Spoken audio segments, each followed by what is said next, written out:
students, I'm Mr. Pei. Welcome to my channel. Before our discussion today, please give me some encouragement. Subscribe my channel, like and share my video so that more students can learn and gain benefits from my teaching videos.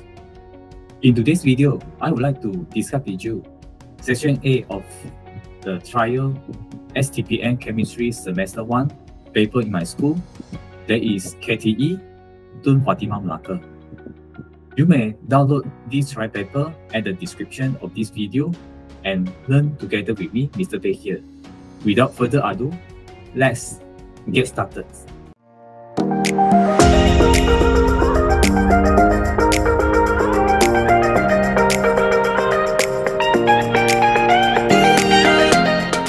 Students, let us read together the question number 1. Which of the following transition in the atom hydrogen will result in the emission of photon in the visible region of the electromagnetic spectrum? So here, the emission of the photon in the visible region will be referring to the Raman series. So in the Raman series, the electron will be fall from higher energy level to lower energy level, which will be n equal to infinity or others higher level to n equal to 2. So from the option here, you can look at the A, the electron will fall from the higher energy level, which is equal to 4 to lower energy level, which will be n equal to 2. So that means the answer here, n will be show correct answer. So let us see others option here. So for B, you can see the electron will fall from the higher energy level to lower energy level, which is equal to 1 here. So from here, this will be referring to the Lyman series. Then for the option C, you can see that the electron will fall from the higher energy level, which is 5 here, to the lower energy level, which is 3 here. So here, it will be referring to the Parsons series. So where n from 5 here to 3. And then the option D here referring to the bracket series. So the bracket series here, the electron will fall from the higher energy level to the lower energy level, where the n will be equal to 4 here. So the answer here is very clear, will be A. Then next, question number 2. A species Z has the following electronic configuration. So will be here.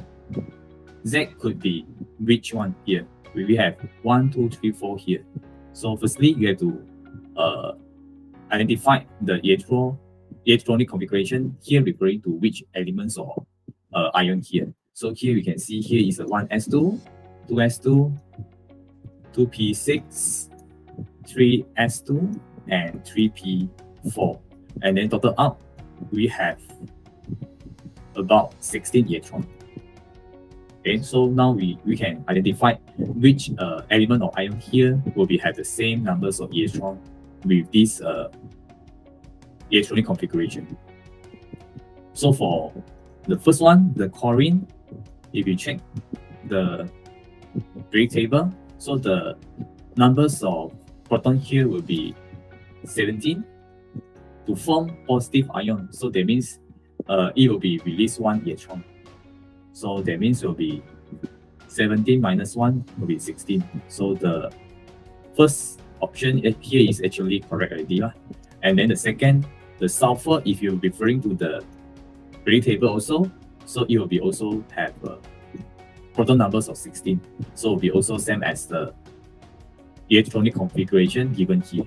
So the first and second here will be correct already. So the answer here will be A. However, we can still checking for another 2 to make sure we get actually is the correct answer. So you can check the argon here. So if you're referring to the periodic table, the argon will have proton numbers of 18. So to become 2 negative, that means argon here receive another 2 electron. So become Ar 2 minus here with 20 electron here. So that means here will be wrong. And then the last one here, the aluminium, if you're referring to our periodic table, there will be 13. So to form 3 positive ions, so that means will be lost 3 electron. So we have 10 electron here. Okay, electron balance here. Total 10 electron here. So the number 4 one also is wrong already. So the answer we very confirm that will be A. Next, question number 3. A hydrated salt has a formula of MnH2O. When S gram of hydrated salt is heated, Y gram of anhydrous salt is left.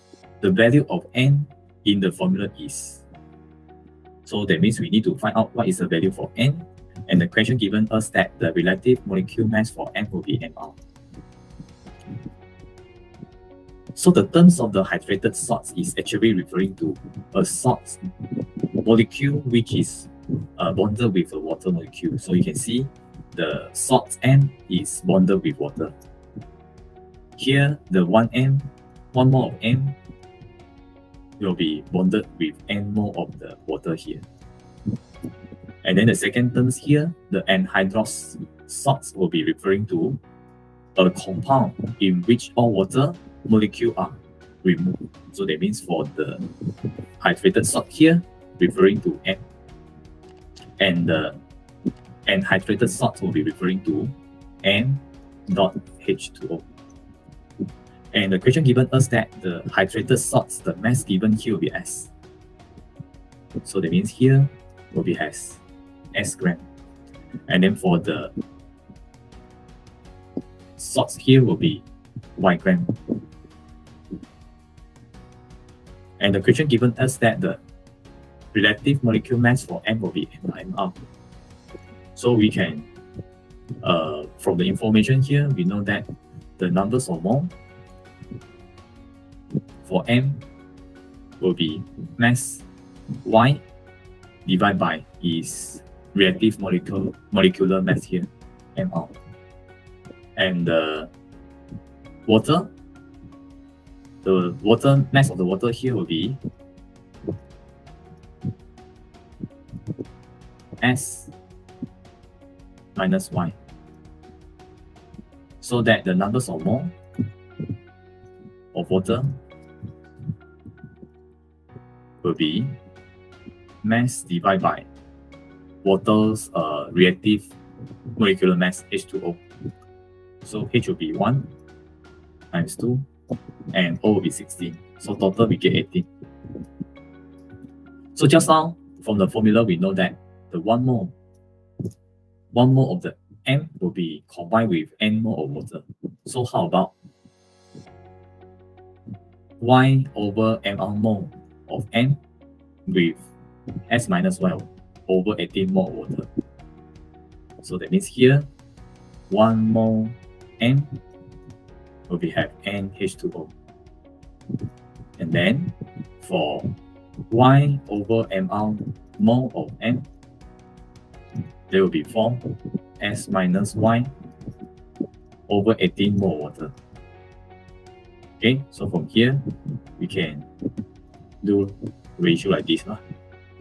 Okay, so that means N will be referring to this one, move to here, so will be S minus Y over 18 divide Y over mR. Okay, so N will be S minus Y over 18 times this one reverse. We get mR over Y. So it will be mR bracket X minus Y divide 18Y. So the answer will be C. Okay.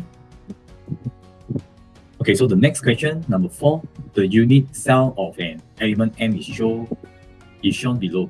So this will be the unit cell for elements M. Given the volume of the unit cell is X cm cube, so that means one unit cell will be S unit cm cube, and the molar volume of M will be Y cm cube. So molar volume referring to 1 mole.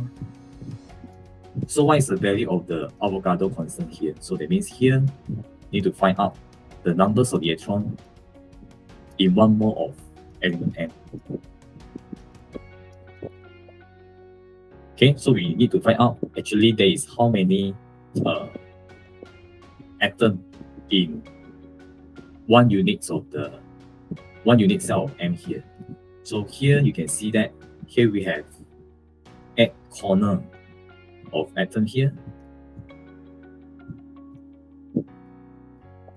So a corner of atom represented as 1/8 of a atom. So we have 8. So that means here we have 1 atom. And then here we have I change the color. Here we have the face atom. Total we have 6 face 6 atom at the face parts. So that means the 1 parts of the atom at face actually represented as 1/2 of an atom. So here we have 6. So we get 3 atoms. So that means the total atom in 1 unit cell will be 4. So now we need to find out how many units in 1 mole of the 1 molar volume of M here, 1 mole of M here. So that means numbers of unit cell of element M will be Y divided by X. Okay, so the Avogadro constant here will be 1 mole of atom, 1 mole of, sorry, is numbers of, so numbers of atom in 1 mole of M now, so it will be times 4.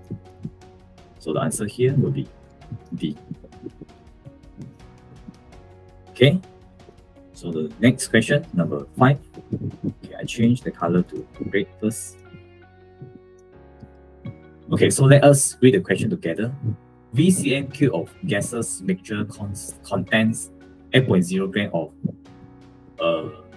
monoatomic gas X and unknown quantity of diatomic gas Y. So that means X will be monoatomic gas. So for Y, they will be diatomic. So that means for 2, like oxygen. Okay. So when 20.0 gram of X is added to mixture under the same condition, the volume of the mixture increases to 2 volt. Increases to 2 volume, 2V. So that means the volume from V double up to 2V here.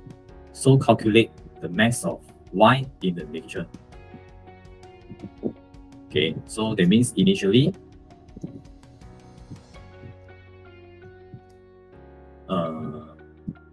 we have 8 gram of gas X, and then we have unknown quantity of gas Y here. So here, the meanings of the same condition referring to they have the same pressure and they have the same temperature. And here, actually, we need to apply the Avogadro law here. So the Avogadro law states that at the same temperature and pressure, so which is referring to the same condition here, the equal volume of gas contain the same numbers of particles. So here is a formula. V is direct proportion to numbers of mole. So, and you can see that the mixture here is actually involve only the gases. So that means we can apply the Avogadro law here. So that means we need to find out the numbers of mole at the beginning, and then after you adding another 20.0 gram of X gas, the volume will be double up. Okay, so we calculate the initial numbers of mole first. So we have monoatomic gas. So we have which has 8.0 gram. So the numbers of mole will be mass divided by is relative atomic mass here. So for X will be 4. Okay, and then together we have an unknown quantity. So let's the unknown quantity referring to Y lah. So we have Y gram divided by is relative molecular mass lah. So here we have diatomic, so that means Y plus Y, so there will be 1 plus 1, so it will be 2. So here we simplify, we get 2 plus Y over 2 more here at the beginning, and here will be have V cm³ of volume, and the final condition, so the numbers of mole will be changes.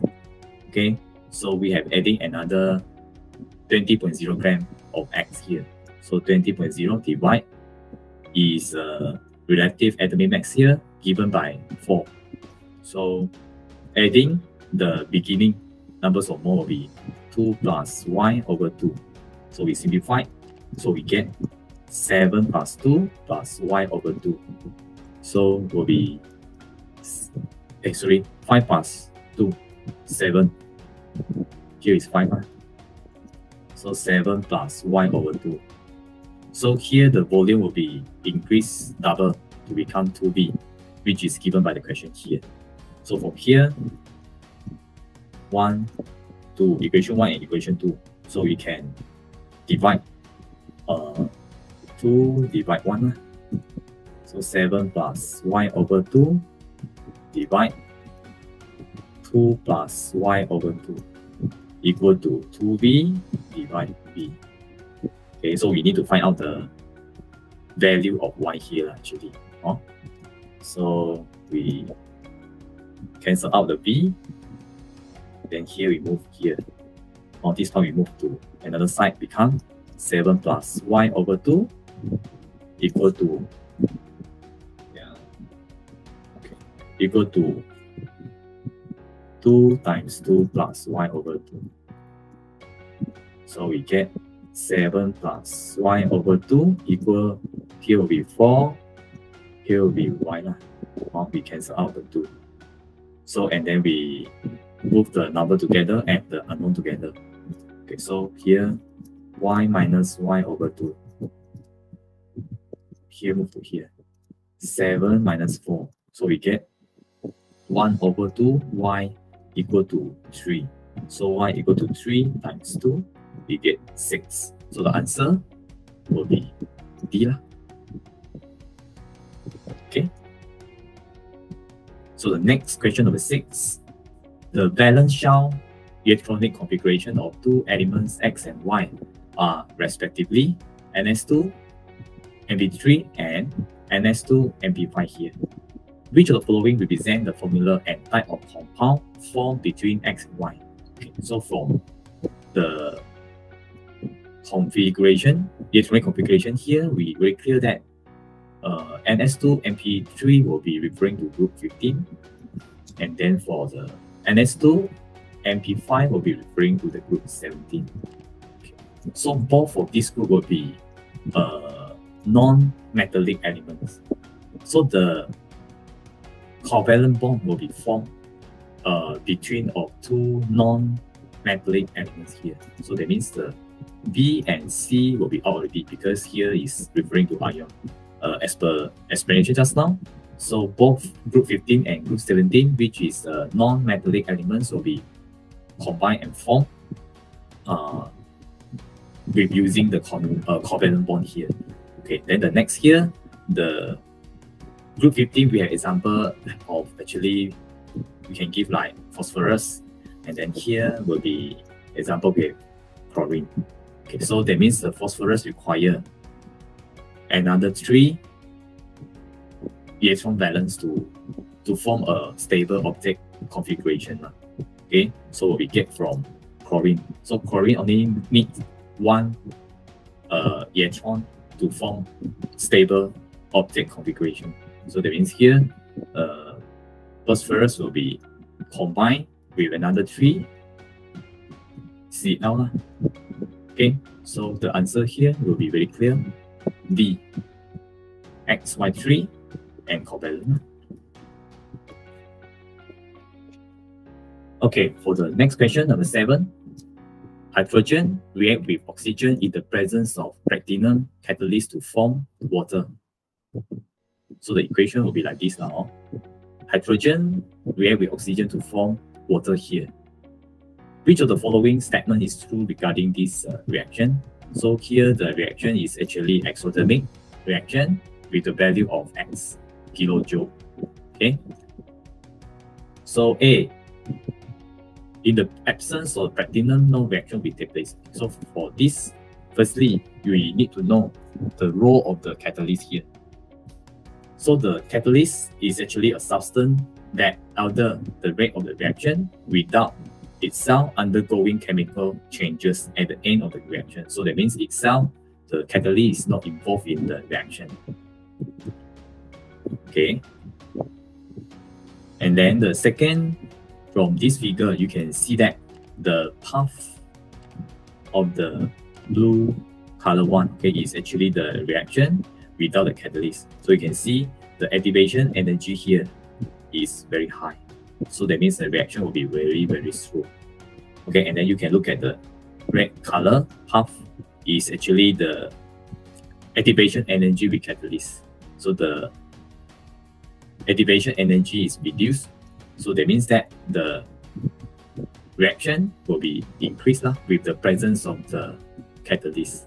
Okay, so decreases of the activation energy will be increase the rate of the reaction.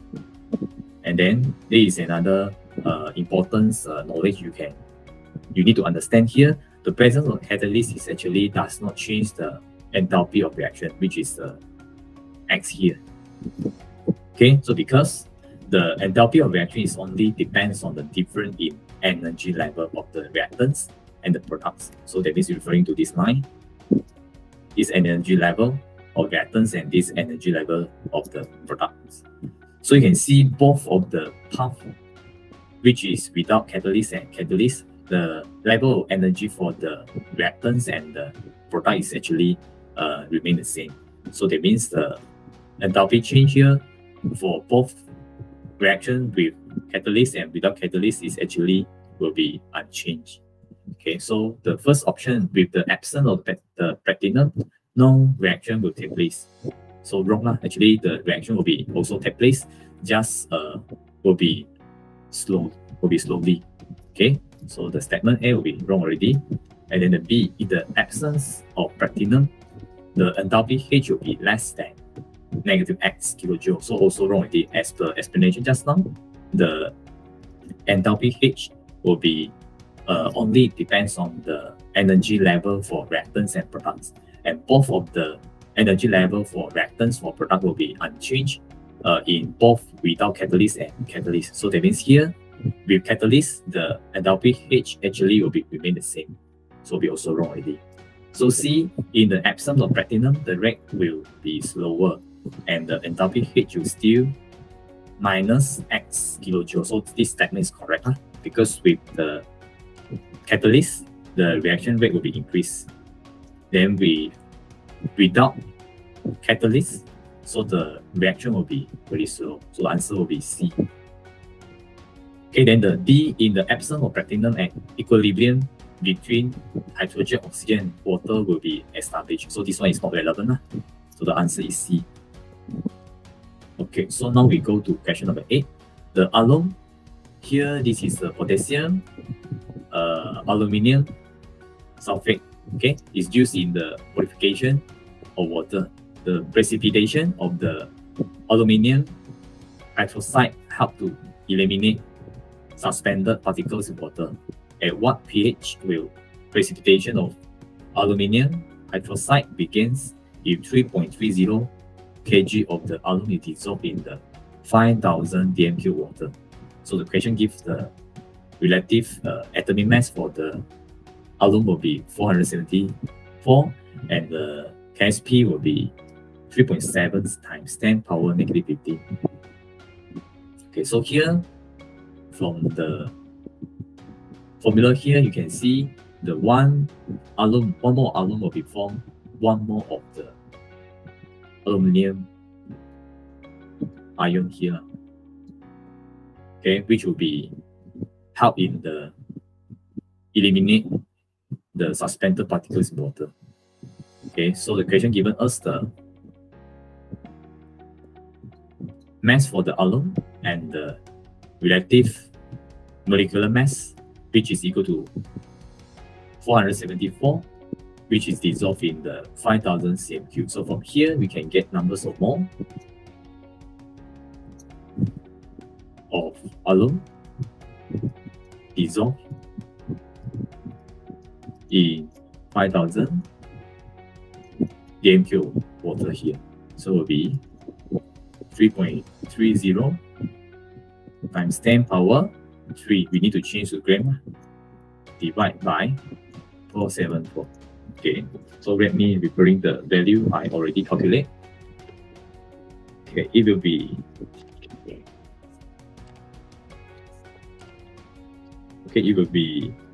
6.962 mole. Okay, in 5000 dm3. Okay, then so the concentration of alum will be in 1 dm3. Okay, so that means we need to divide this value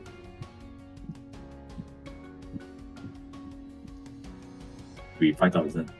So then we can get the concentration of the alum here. So we get the value is about 1.39 times 10 power negative 3 mole per dm3. Okay, and then the aluminum hydroxide, the chemical equilibrium equation will be like this. So here we have 3 mole of hydroxide here. So the KSP formula will be aluminum hydroxide will be cube. And then here the KSP given by the question will be this 3.7 times 10 power 15. And then the concentration for alum will be this.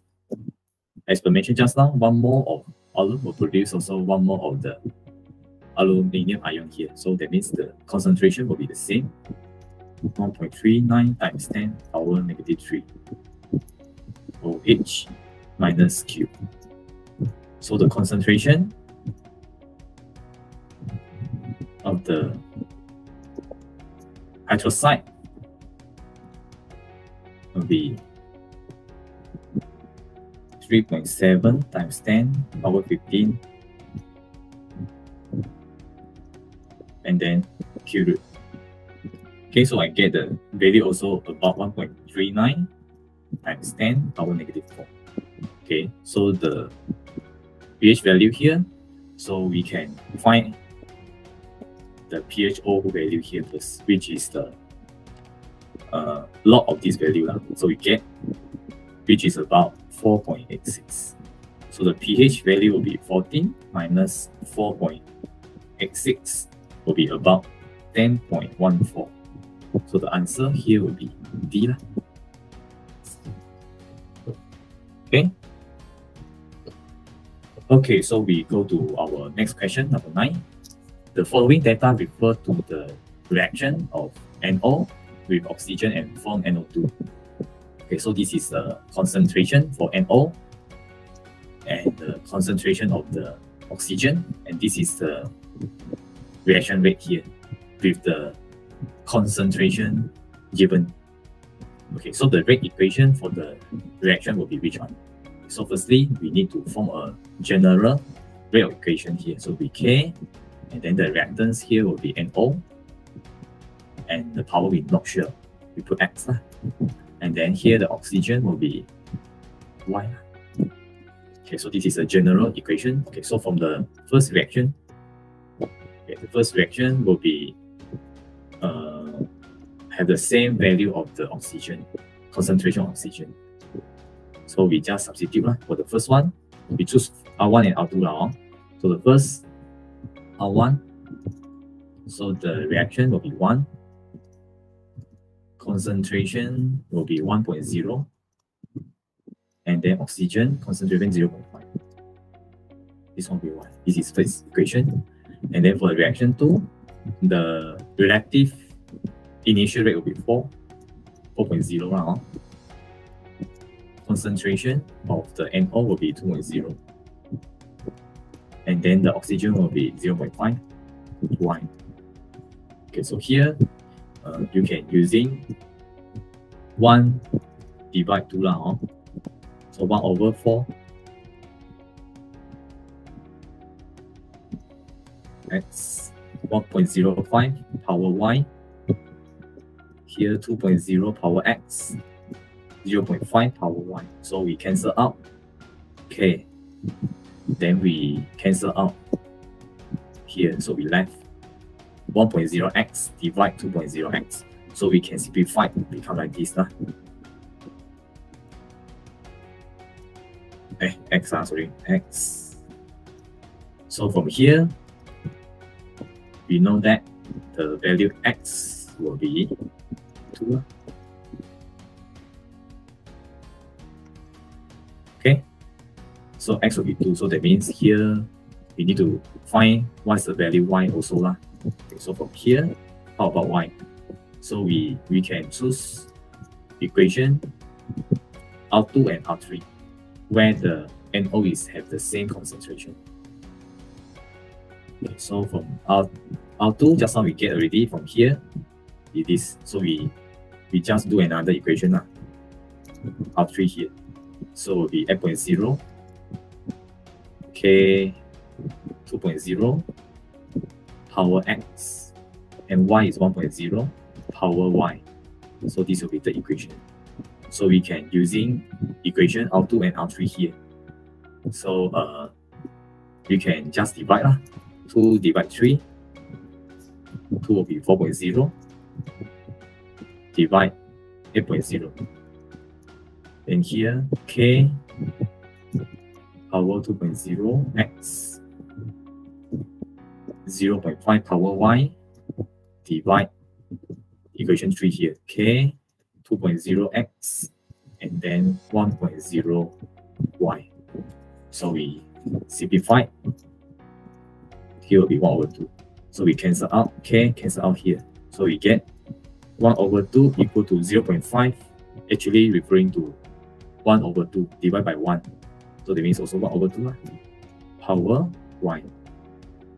Okay, so will be Y will be 1. So the final equation will be NO2 NO. So the answer here will be D. Okay, so we go to question number 10. Okay, so the graph below was obtained when 50 cm³ of 0.1 mole DMQ ethanol acid is titrated with a 0.1 mole of 0.1 mole per DMQ of sodium hydroxide. So the pKa given for the ethanol acid will be 4.8. The pH value where the buffer capacity is maximum occur. Okay, so for this question, firstly, you need to understand what is the buffer solution here. Okay, so here, so the buffer solution is actually, the buffer solution zone is actually at the halfway of the titration. Okay, so the titration, the endpoint is here is about 50. So the halfway will be 50 divided 2. So that means 25 cm³. So be here. So that means that the buffer zone will be around here. So where the area given the slightly changes of pH value when there is a slightly alkaline is added here. So we're using a sodium hydroxide. So at this zone, so they will be have the weak acid together with its conjugate base, which is the sodium ethanoate.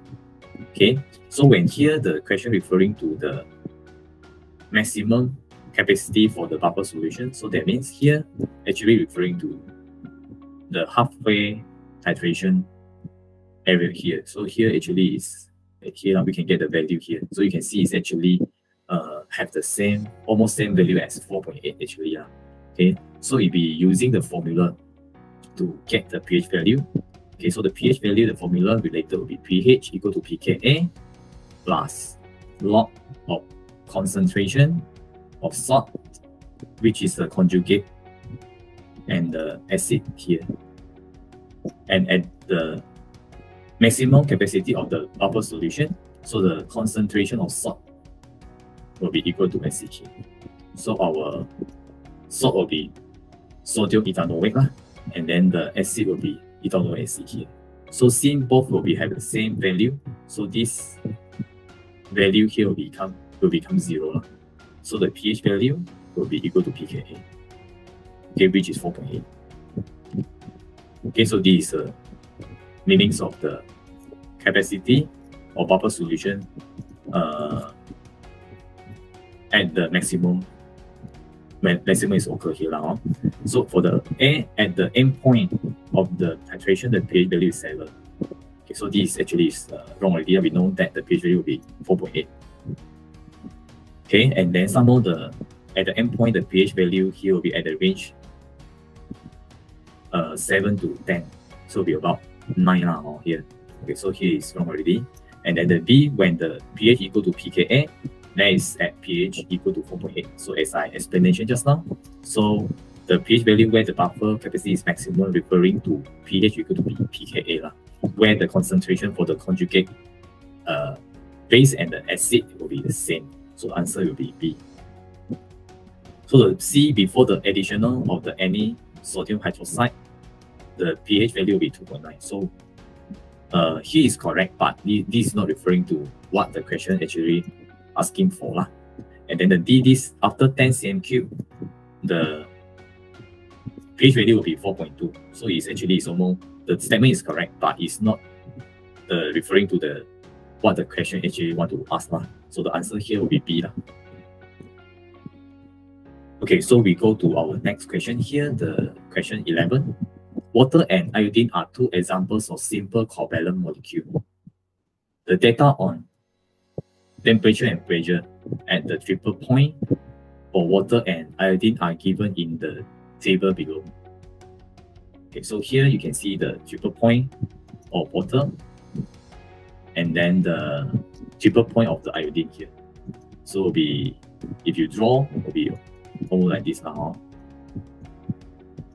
So here is the pressure, here is the temperature. So if it's 0 here, 114 here. Okay, so triple point of water will be more like this now. So here will be negative. Okay, here, okay, too high already. Okay, I erase.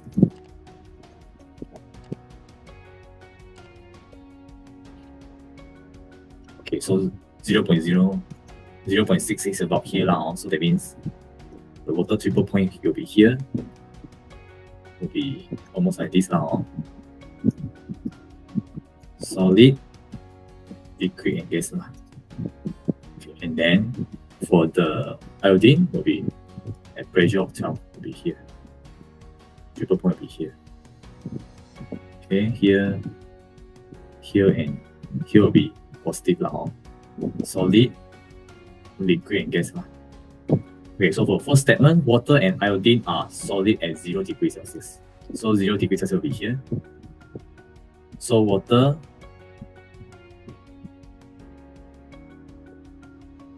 okay, so the water actually will be solid. And then the iodine will be gas, will be at gas condition. So because you can see here, so the statement A will be wrong already. Okay, because the iodine is gas. And then the B, ice melt and subline at 0 degrees Celsius and pressure of 0.6 kilopascal. So this one is a triple point for the water. So this statement actually is correct because this is a triple point. So it's 0 and 0.66 kPa. So the ice will be melt and sublines together. So this one, the B is correct already. Okay, so we look at the C. Ice and iodine subline when heated at the atmospheric pressure. So atmospheric pressure will be about 1 now. So it will be about here. Okay, so the ice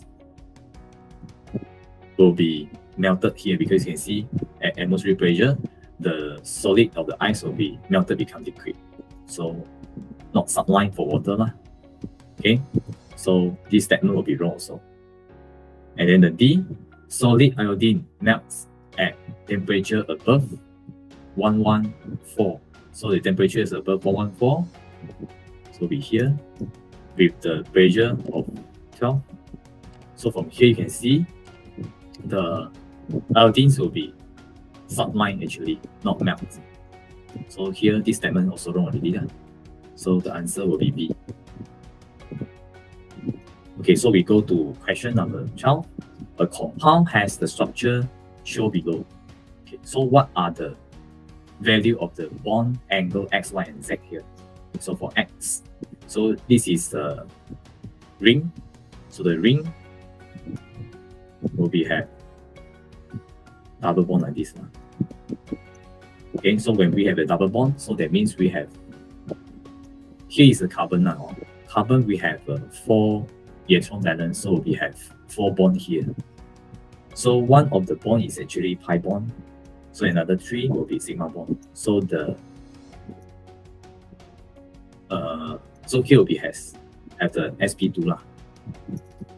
Okay, so for sp2, so that means there will be trigonal plana. Okay, so the shape will be trigonal plana. So the angle will be 120. So this one.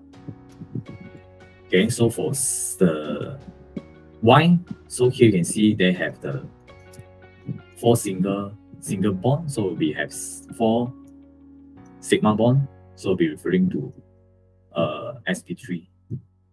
So sp3 will be have the tetrahedral shape with angle of 109.5. And then the last Z here, so also the same. Here we have a 4 bond for the carbon, and here we have a double bond. So the double bond, that means that there will be have 1 pi bond and 3 sigma bond. So 3 sigma bond here will be referring to sp2 already. So we have also the trigonal plana shape with the angle 120. So the answer for this question will be B. Okay, question number 13. Which of the following best explain the train of the boiling point of the group 14 hydrides? So here the hydride we have CH4, silicon H4, germanium H4, and tin H4 here. So from here you can see the boiling point is actually increased from carbon to tin here. Okay, so why the boiling point is increased? The question actually asks about this.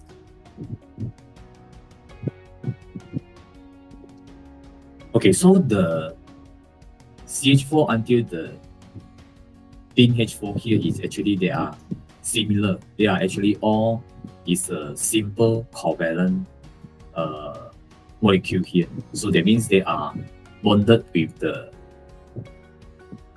covalent bond.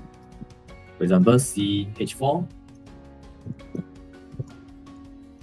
So this is a covalent bond, but actually each molecule is actually bonded with another force, which is the weak van der Waals forces. Okay, so the weak van der Waals forces will be increased if the size of the molecule increases here. Okay, so for A, increasing metallic properties of the element from carbon to tin here, the statement is actually correct, but the bond formed between the SN together with H4 is actually covalent bond, and the molecule to molecule will be bonded with another weak van der Waals forces. So this statement is not referring to the increasing of the boiling point for the group 14 hydride here. So the B, the strength of the covalent bond decreases in the order of CH4 to SNH4. So here, the covalent bond for the carbons is actually highest. Okay, but the boiling point here is increasing is not because of the covalent bond. It's actually because of the weak van der Waals forces. So here, also wrong already. Okay, so the C, the size of the molecule increases in order of CH4 to SNH4. Okay, so this one is correct. Okay, so as per mentioned just now, the van der Waals forces will be, the strength will be increased when the size of the molecule increases. Okay, so the answer will be C. And then the D, the ability of the the ability of catenate decreases in the order of carbon to tin. So this statement also correct, but it's not related also to the trend of the increasing of boiling point for these 4 hydrides here. So the answer referring to C, which is related to the intermolecular forces between the molecule of the hydrides here. So as the size of the SNH4 increases, so the strength of the van der Waals forces also increases and cause the boiling point highest for SNH4 here. So answer here will be C. Okay, well, we go to question 14. The atomic numbers of several elements represented by letters which are not the usual symbol for the element concerned in periodic table is shown in the table below. So which element has the strongest metallic bond? Okay, so here we have W, S, Y, and Z. So the atomic number is given here. So you can actually referring to our periodic table. So the atomic number 3 referring to iridium. Okay, so will be group 1. So we have 1 valence electron for formation of the metallic bond. And then the X have numbers 11. So referring to group 1 also. Okay. And then Y will be 13. So will be aluminium. Group 13. Okay, and then 26 referring to ferrum. So this will be transition metal. Okay, so that means all of these will be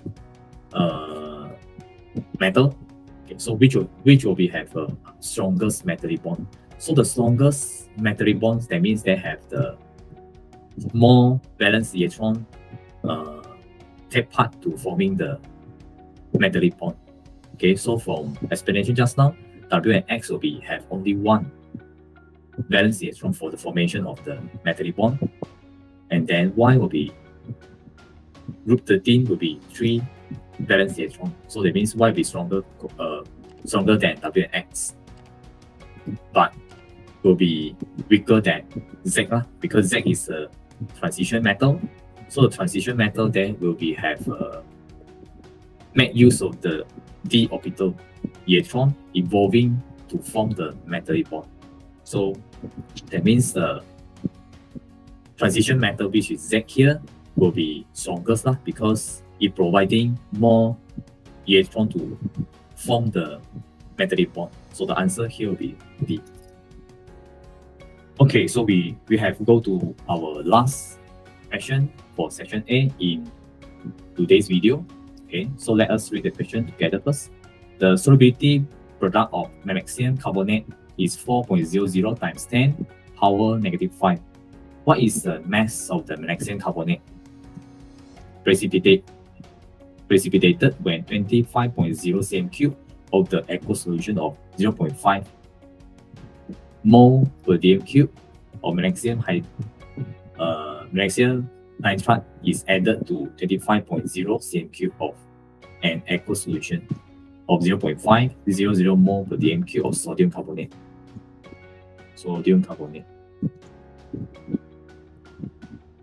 Then here is magnesium carbonate.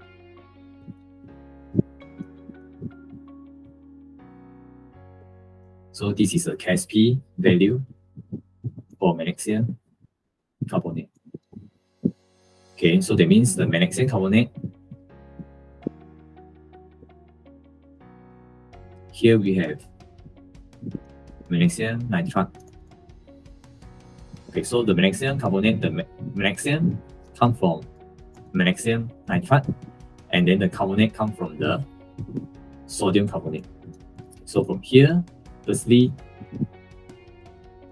sodium carbonate will be dissociate, become sodium ion, 2 more of sodium ion together with 1 more of carbonate. Okay, so here for the sodium carbonate, the question given us the concentration will be 0.5 for sodium carbonate, and the volume will be 25. Okay, so from here, M1 V1 equal to M2 V2. So before both is mixed together, so the volume for the sodium carbonate will be 25. And then the mole will be 0.5. So when mixing together, the volume become twice, 25 times 25 here given. So from here, the M2 will be, I calculate already, becomes 0.25 mole per dm cube. Okay, so that means here will be 0.25, will be formed here 0.5 and 0.25 for concentration. Okay, then for the next will be the magnesium nitrate.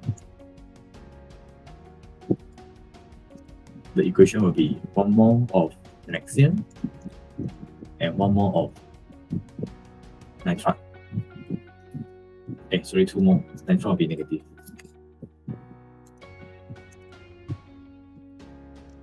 Okay, so M1, V1, M2, V2. So firstly, magnesium nitrate also 25 cm cube together with 0.05. 25, 0.500. So after mix together, will be also the same. So 0.25. So the 0.25 Mg NO3 will be formed 0.25 magnesium ion and 0.25 nitrate ion here.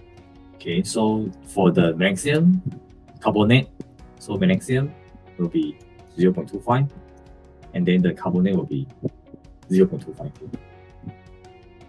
So that means for the formation of magnesium carbonate,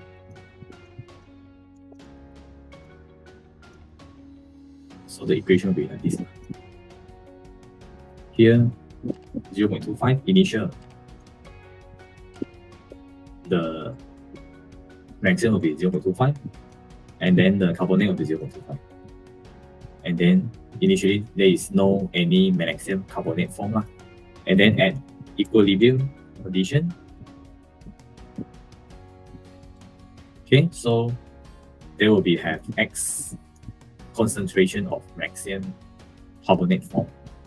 So from here will be 0.25 minus X, because all is in both 1 mole only.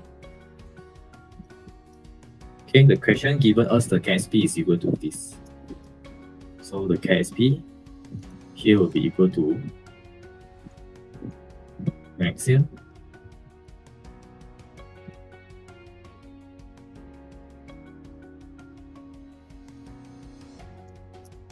(4.00) times 10 power negative 5 equal to 0.25 minus X. 0.25 minus X. Okay, so the X, we need to find out what's the value of X. So using your calculator, you get your X value is equal to 0.244 mole per dm cube. This one you using your calculator setting, then you get your answer X here. Okay, so next will be need to find out the mole of magnesium carbonate form. Okay, so will be MV over 1000 here. Okay, so the M is a 0.244. Okay, we get already here. V will be 50. 25 plus 25 divide 1000. Okay, so I get 0.0122 mole.